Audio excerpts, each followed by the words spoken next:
Welcome to Unsigned 518, this very special episode. I have literally one of my favorite musicians of the last several decades, Jonah Matranga, on the show.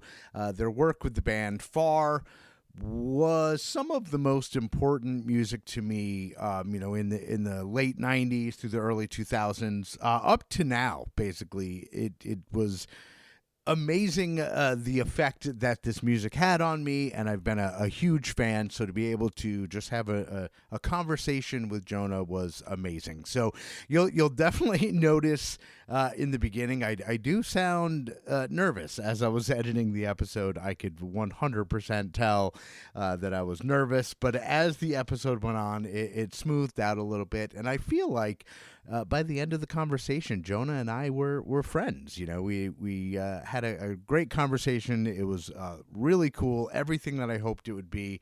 You know, they say don't meet your heroes, but in this case, it just really worked out. So I guess without further ado, we're going to get into the episode with Jonah Matranga. It kind of we'll just pick up kind of mid-conversation as I'm giving the breakdown of the show, and then it just rolls into it, which is kind of why I did this intro. But anyway, enough of me. Let's get into it.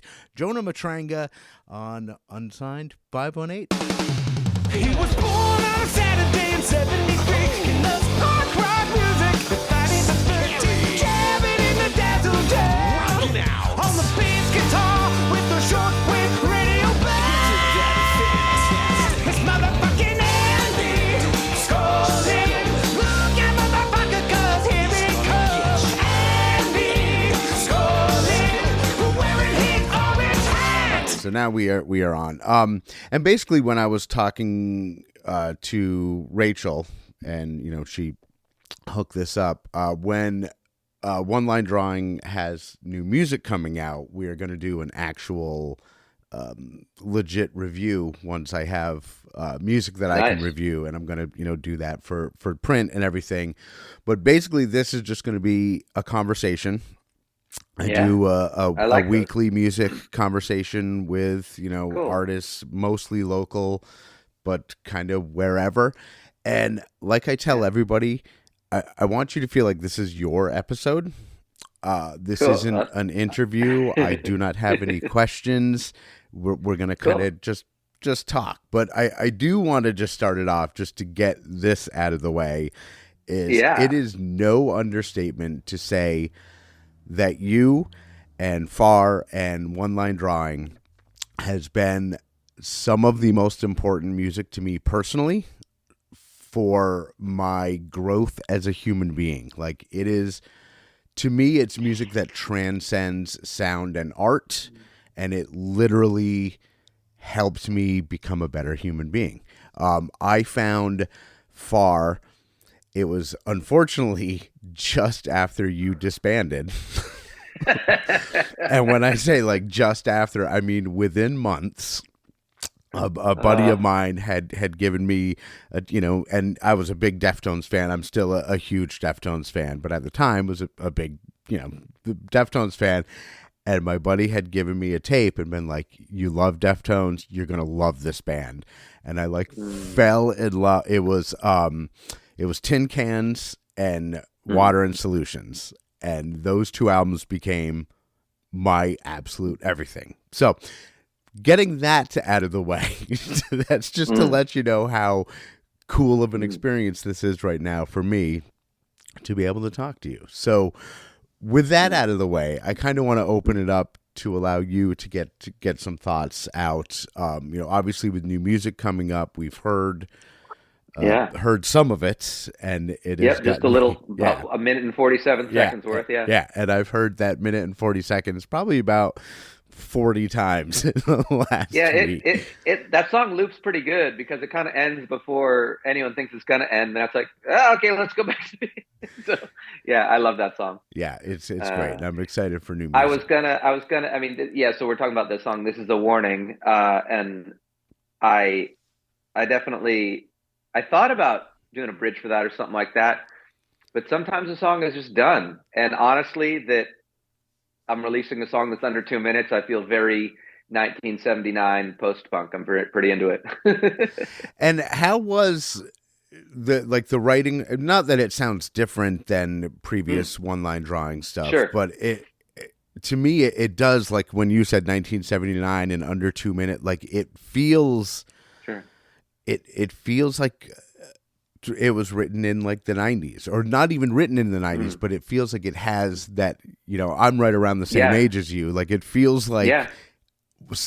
something from like our early 20s. Like it has that urgency and Yeah, that, something needs to yeah. be said.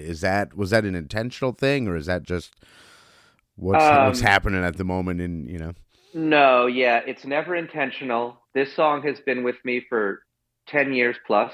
oh wow. Um, uh, yeah, I think this might be true for, I don't know if it's true for a lot of songwriters. And wait, let me just circle back real quick because it does kind of address all of this in a way and say that the thing you said about the music, uh, first of all, transcend is one of my favorite words. I love artists that transcend genre. I love art that transcends art. I love sports that transcend sports. I love when any one thing becomes a universal thing. Uh, and I don't plan for that. It's not my intention with the music or anything. And I've never, I'm in love with music. I'm as in love with music as anyone who has ever heard any of my music. So when people say they love it, I think I know exactly what they mean because I'm a person that completely falls in love with music. So I dig that. And I guess as I've gone on in life, for me, it's not even, there's just a feeling of devotion and love that I feel a lot when I'm singing or listening to music.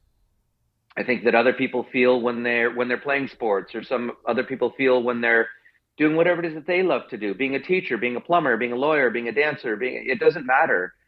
There's just something about devotion and surrender, and it's all to say that, and of course, those two words are very religious sounding words. So for some people it's religion, and a lot of people give that a bad name, and it certainly can be awful. But frankly, obsession of any sort has its dangers. And for me, there's really just either choosing surrender and mystery and love, or there's choosing like fear and uncertainty and just sort of anger and a lot of the things that get chosen. So it's all to say that if anything I've ever been a part of has helped anyone have a more peaceful, joyous, free, less shame filled, more curious life. And frankly, I think I will say, especially those of us that would either be identified as a male in traditional gender things, or identify as male, or whatever it is. I'm so fucking. I'll say it simply: burly dudes that fucking have loved my music are my favorite because they are invited, generally speaking, to a party that is much less vulnerable, that is much more violent, that is much more just stoic and not stoic in the good way, but stoic in the repressive way. Right. And it just warms my fucking heart to hear of people having this music in that way in their lives. So I just wanted to just not let that go by, because the way you said it, it's not just that you're kind about it, but the way you said it is everything to me. And extending from that, I'll say that, yeah, there's no songs I've ever written that were ever a song for a project or for a thing. There are songs that I tried to show to Far in the mid 90s that didn't end up coming out until the mid aughts because Far didn't like them, and it just didn't happen to fit into that time. But for me, the songs are always just arriving, thank goodness. Right. And so this is a warning, to circle all the way back to that one, is one about, yeah, it's about a level of desperation and an overwhelm, which is a feeling I feel a lot. And songs that help me through that, I mean, that's how these songs come to be, is I'm just trying to get myself through this shit. And somehow they arrive to help me out. And so, yeah, this one's been sitting around a long time. I actually wrote it from the perspective of a character. I was working on a movie at the time, a short film, I've had this idea in my head for over 10 years now that's either a book or a movie or a show or a something. I've tried a graphic novel, maybe a video game. I've tried it in some different forms. But long story short, there's a character in it. The central character is a musician. I suppose is sort of close to me, sort of based on me or whatever, but not really at all. It's just there's some superficial resemblances, I would say. But this is a character who's been through more than me, more horrors than me, more trauma than me, and who didn't find or seek out the support that they needed. I'm a person who really believes in that phrase, hurt people hurt people.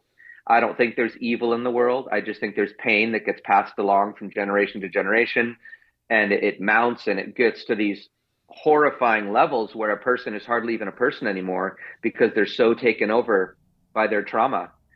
And that, as we can see in our world, can go a lot of ugly ways. So this person that I was writing in the voice of when I wrote This Is a Warning, or when the song appeared, or whatever fuck happened, however songs work, this was the first alarm bell that came out of that person's mind, that character's mind. And there's another one on the record coming up. The next single or whatever is going to be called Failure's Virgin. And it's a fucking weird one too. And that one I know is from the character's mind and has also been sitting around for a while. So to get back to your thing of what is this record about, why these kind of 90s sounding songs, the funny thing is, this movie, book, whatever, the character is indeed from the 90s. It's a kind of a character who, this character was in a band that got bigger than any my band's ever got. So this character had a taste of fame, and that's also part of what fucked them up so much. One of the things I'm the most grateful for in my life is that I've never had that crazy 60,000 person arena, blah, blah, blah, like fame. And I'm sincerely, completely grateful because I have seen that level of success, frankly, in any industry, but music is the one I know the most, destroy people. Yeah. That actually is something that terrifies me. Like it always has. Like I've never wanted, like even like doing this, like what I do, gives me a certain level of visibility, but it's mostly local. And like I sometimes get fucking terrified that I'll get a ton of eyes on me. Anyone who's had a taste of public notoriety, especially in this day and age, it's. I mean, if you get off on it, cool. And some people are built for it, and they really thrive. And I admire those people and even envy them sometimes. Right. I do not. No, my anxiety would never allow that. Yeah, I like being. I mean, it's funny though. As an artist, I mean, any one of these songs, and this would be a cool thing. It'd be a cool problem to have. Could become all over the world in ways I could never possibly understand. Anything I say or do, anything you say or do. We could trip on the sidewalk and hit our heads on a banana and someone would make a meme and all of a sudden, I mean, so this can happen in a lot of ways. So long story short, this character who kind of is the character that is saying this is a warning is someone who has had a taste of that and it broke them basically. And now they're sort of trying to pick up the pieces and they just don't have the resources. They've had all this privilege and all this entitlement and all this stuff that comes from success, but it's all papering over this really intense trauma. And so when you see all these artists that commit suicide or get really rapey and horrifying and, just all the things that have happened in rock and roll. And again, I would say in any industry where there's a lot of wealth disparity, power disparity, this tends to happen, but we're in music, so here we are.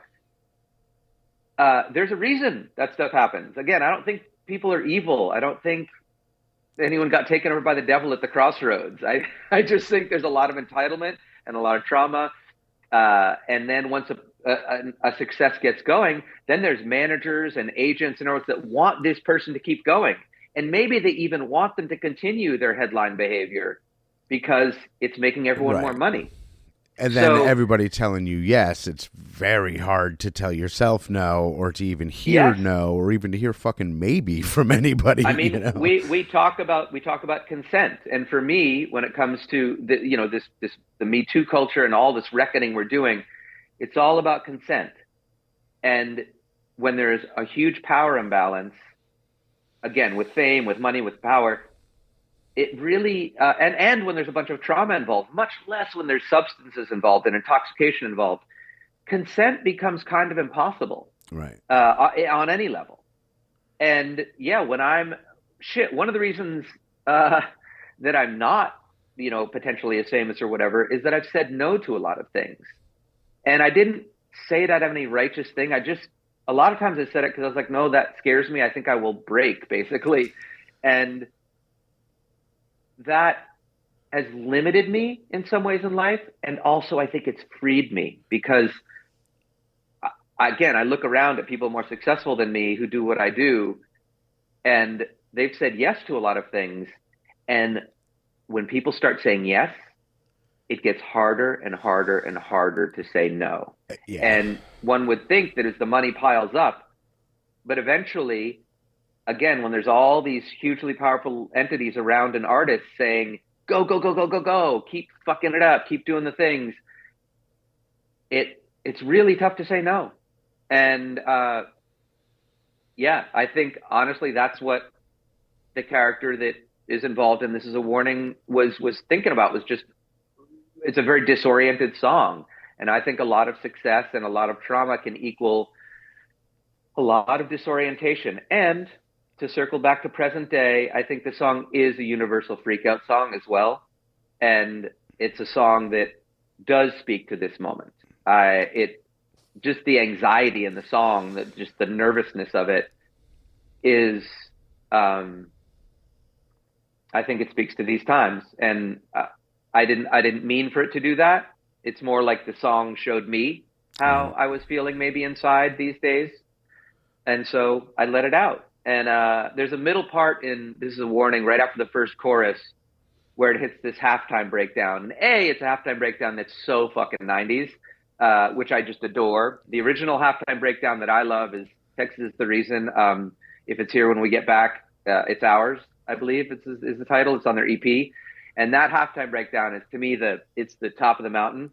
And so I did this one like as a little homage to that one in some ways, but also it was just, that's where the freak out explodes and the anxiety just spills over. And a guy called Denver Daly, he does a thing called Statistics, and he's done a lot of things over the years, but he sent me some guitar parts of the record, and I took a guitar part that wasn't for that part at all and basically flew it over to that part. And so that chaos, that cacophony that lasts about 9 seconds is this person's anxiety breaking. And I hope it's a time when people can just let their bodies just lose control, because for me, that's what animals do when they have trauma. And that's what more people, I think, should do, is just lose their fucking shit. And that's one thing that I think loud music is really good for. And I think that's something like, I'm like in my era of no, like, cause I've to build like what I've got now, like I've done this all myself. I'm sitting out in the middle of horse country, like an hour from Albany, like I'm out in the middle of nowhere. And I've built all this from my room. I call it the Dazzle Den, because I think the word man cave is sexist and implies that like that's a whole other story. But yeah, can we call it the creature cavern? Can we call it a creature cavern? Let's do that. Yeah.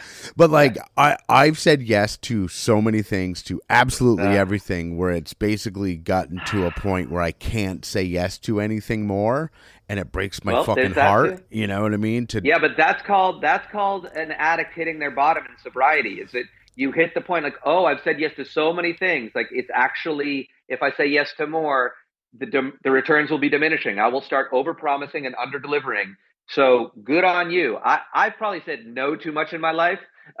So I'm working on actually bringing a little more yes into my life because I'm so reflexively protective. So I love that you found though that you were saying yes too much and you had to just woo. So Yeah, way to but be in the it era came of from no. it came from a freak out. Like it literally Yeah, came from like this is too much in, and I had like a little bit of a like yeah, Luckily, it little was with a breakdown. good friend, but like I Hey, let one of my good friends know everything. I was like, hey, I'm just gonna tell you all this trauma that I'm having, and good, it was a good. fucking freak out, and he helped me through it, and from then I'm like, okay, now I'm gonna start saying no to some things because I need to need to focus on what's happening here.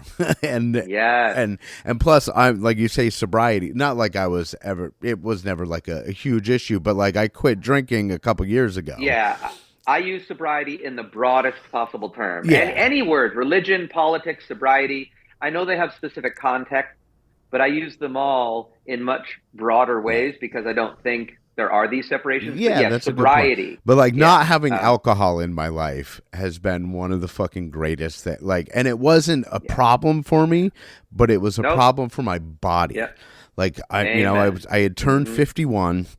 And like Yeah. I was having heartburn, and I was like, this just is, it's Yeah. not fucking fun. You know what I mean? It's not fun. No, And it's so not I just, cute. It's not cute it's, anymore. it's not. And like, I remember, one thing that really helps, I remember when I was a little kid, like, I don't know, maybe 10 or 11, seeing adults drunk. I was always like, isn't that like a kid thing? Like I was like, what there's a 70-year-old man who's fucking hammered, and I was always like, you stop at some point, right? Like, no. And See, again, those moments, I just want to say those moments of clarity, those moments of awareness, those are life shapers. yeah, Some people don't have that. Some people don't know when their body is breaking down and they don't connect it to the drinking or they won't or whatever it is. Some people don't know when they're right. saying yes too much. Some people don't know when they're saying no too much. Yeah. And those are people who fucking die or Right, who right, hurt right. people And because it wasn't just the drinking, the like it truth, was also no, no, diet. no. Like I needed to get rid of a lot of The drinking things, is and just like, anything someone does, whether it's sex or food or drinking or drugs or fame or whatever the fuck people are chasing, this is a medication. We're trying to heal ourselves. Again, we're not trying to hurt ourselves, and we are, but we're trying to help something. It's just that it's like we're in a hole, and instead of reaching for the rope, we pick up a fucking shovel, right. And it's just sort of the way it goes sometimes. So good on you. I've heard two amazing moments of clarity that I don't want to go by because this is the stuff where I mean, shit, we're in our 50s, right? Yeah. So I just read a book called Life Reimagined, and the crux of the book says how we treat ourselves between 40 and 60 disproportionately affects the statistical likelihood of us having a cool life past 60. Like, because that's where the body starts breaking down. It's where the brain starts breaking down. It's where the heart starts breaking down. And I mean, the emotional Yeah. center starts breaking down. And so move it or lose it becomes a real fucking thing. That's the So just thing. way to be. Yeah. The moving, and like, since, not like I'm like, now like super fit or whatever, but in the last Not about that. like 2 years, I'm 40 pounds lighter than I was. Oh, wow. I'm like, Great, man. I'm Yeah. feeling like I'm feeling like I should have felt in my 20s, and like it does fuck with me a little bit to be like, I spent a lot of time, I know. getting I hammered and know. drinking beer with my buddies, and like I really wish that like 53-year-old me could talk to like I know. 23-year-old me and be like, dude, stop now. Like, I'm so grateful for my dad that drank himself to death and some of my friends that really fucked themselves up because they showed me some cautionary tales that I couldn't look away from. Right. I mean, I was in high school I was on probation. I was almost in jail. Like it was a crazy time. And so there was a lot of drinking and a lot of every drug then. And I was watching my dad drink himself to death from a long distance. I hadn't seen him in a long time. And somewhere along the line, I figured out, hey, this isn't for me. And so I quit everything for a long time, 20 years or so. And of all the things, I'm so grateful that I quit alcohol at 16 because it's no moral judgment. It's no whatever. It's just that I've seen alcohol in particular just absolutely fucking destroy lives. I've got a friend right now who I love so much who is in as far as I can tell, the late stages of alcohol addiction, and is either going to die or it's going to turn it around. It might even be too late for their body. I don't even know. I don't even think they know. But alcohol in particular, if I could say one thing, if anyone could switch their alcohol habit to like a reasonable weed habit, I know it's still a drug, but okay. I think it's a real net positive for mental and physical health. I think industrialized weed can also really take people out these days. Sure. There's THC and concentrations that I never knew about in the fucking 90s. But that aside, you can just smoke a joint with your bros instead of fucking having a case of Heinies or whatever. Like, that's going to be a better deal. Yeah, and for me, deal. Like, I'm a huge cannabis advocate, and I kind of always have been because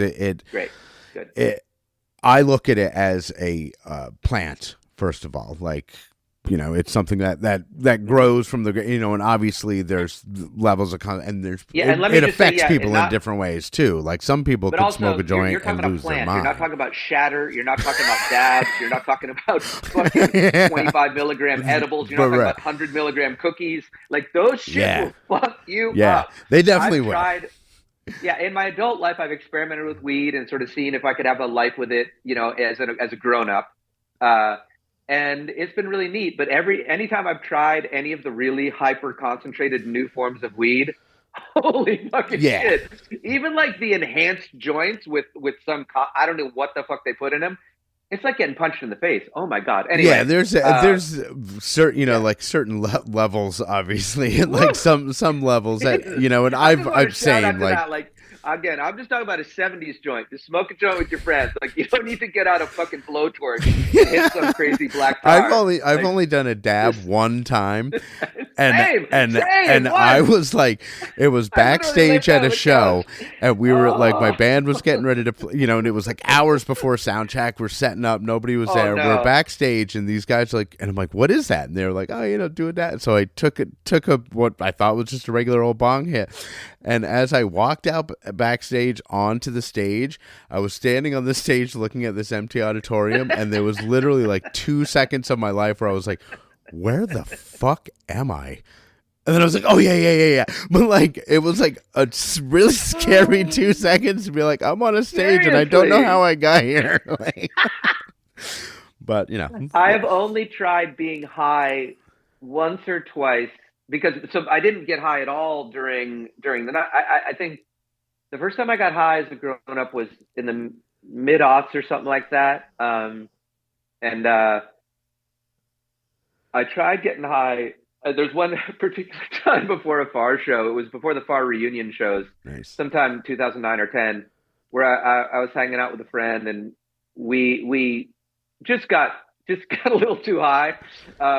And it was kind of an outdoor festival. This will be fun. And it was fine. I think the show ultimately was fine, but I didn't know where I was. Like, I knew where I was, but I didn't feel present. So I don't fuck with it around performance or around whatever, around that. Not for any moral reason, or it's no judgment on anyone. It's all just personal shit.